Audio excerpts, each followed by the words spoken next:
Recentemente eu terminei o livro A Arte da Guerra de Sun Tzu e resolvi preparar uma resenha do livro dizendo o que eu achei da obra como um todo. Mas aí eu pensei, e se eu fizesse como no livro de comparar o que aprendemos com algum exemplo prático? E foi aí que eu escolhi como exemplo o jogo Mobile Legends.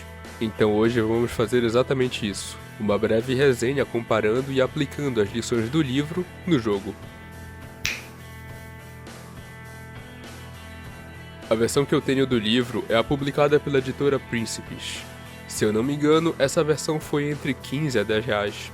Ou seja, é bem barato e você encontra em qualquer livraria de shopping. E eu também já havia lido o livro antes. Mas foi bem antes de iniciar esse processo de resenhas aqui no canal. O livro em si conta as lições e táticas de guerra do general Sun Tzu. Ao ouvir falar desse livro, você pode ter a impressão de que é sobre lições da vida militar, que por algum acaso se aplicam à vida cotidiana e ao trabalho. Mas não, é literalmente táticas de guerra.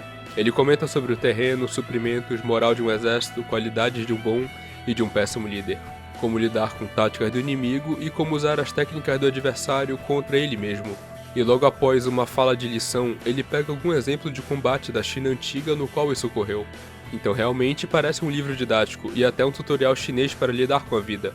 Eu cheguei a ouvir que esse livro é superestimado e cai no mesmo vale de obras como A Sutil Arte de Ligar o Foda-se ou As 48 Leis do Poder. Porém eu discordo desse posicionamento, visto que A Arte da Guerra é um livro clássico. E portanto, para ele ter chegado ao posto que chegou é porque sobreviveu a todo tipo de crítica e questionamento, tanto na sua época quanto nos dias de hoje. Também existe a polêmica acerca do autor, que diz que Sun Tzu na verdade nunca existiu, e que o livro na verdade foi escrito por uma pessoa que só pegou lições e o modo de pensar de vários autores chineses, que se pareciam no quesito de filosofia de guerra, e juntou tudo, criando assim o pseudônimo Sun Tzu, como o rosto que representa todas essas pessoas. Porém, fazendo uma pesquisa rápida no Google, é dito que o consenso geral é de que ele existiu, mas sinceramente não importa. Eu trago isso aqui mais como uma curiosidade do que como um debate, visto que o objetivo deste vídeo é falar sobre o livro em si. Agora chegamos na parte que eu estava ansioso para que rolasse. Vamos falar sobre algumas lições do livro aplicadas ao Mobile Legends. E aqui eu não vou fazer um copia e cola do livro, apenas dizer o que aquela lição em si quis passar e a aplicação que eu tirei. Ataque sempre em terreno elevado. No quesito de batalha, campos elevados nos trazem a vantagem da gravidade e a vantagem da visão, já que em um campo mais alto em relação ao inimigo, você consegue enxergar melhor as suas tropas. Já no contexto de vida pessoal, podemos interpretar que devemos correr atrás de um objetivo sempre que surgir a oportunidade, ou seja, sempre que ficamos na vantagem de ver a situação como um todo. Já para os jogadores de MOBA, isso significa não atacar sem visão. Então, por favor, não invada o campo alheio sem ter certeza de onde está o jungle inimigo. Um exército desunido cai fácil.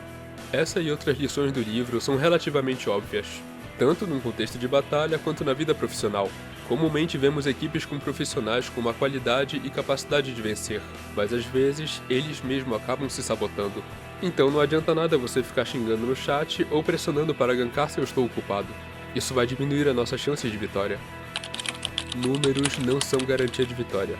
A superioridade em combate e na vida como um todo não se resume à quantidade, e sim à qualidade.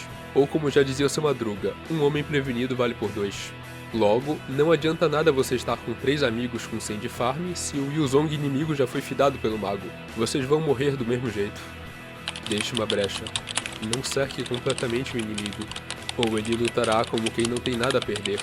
Essa é clássica e até viralizou em posts masculinistas do Pinterest. E na vida real, todo mundo conhece, ou já viu por aí, aquele cara que quando encurralado pela vida mudou completamente e venceu desafios dos quais nem ele sabia que era capaz. Em outras palavras, todo mundo já foi encurralado por 2, e o que vai morrer e resolveu gastar tudo o que tinha, e aí, milagrosamente derrotou os 2. Force o ataque onde o inimigo não espera. Ali é seu ponto fraco. Essa é extremamente óbvia. Mas quem nunca tomou aquela invertida quando você está ganhando uma partida e os caras atacaram a backline e viraram o jogo? Pois é, isso dói. Ele era um bom soldado, mas era desobediente, então foi morto por mim. Essa é clássica. Quem nunca trabalhou com uma pessoa que era até boa no que fazia, mas era insubordinado e insuportável, e por isso, apesar de ser um bom funcionário, foi cortado de seus deveres. Essa vai para aquele cara que é muito seu amigo, mas se irrita fácil. Aquele que chega primeiro em um terreno tem vantagem. Essa vale tanto para concursos da vida real quanto para aquele barão, lorde ou torre que você precisa levar. Se você chega primeiro, você pode se posicionar melhor e ainda iniciar os seus planos primeiro. Ademais, posso citar uma frase dele diretamente do livro, que eu considero a lição principal. E por isso digo: conhece o teu inimigo e conhece-te a ti mesmo, e nunca porás a vitória em dúvida. Conhece o terreno, conhece o tempo, e a tua vitória será total. E o vídeo foi esse, fiquem com Deus e até a próxima.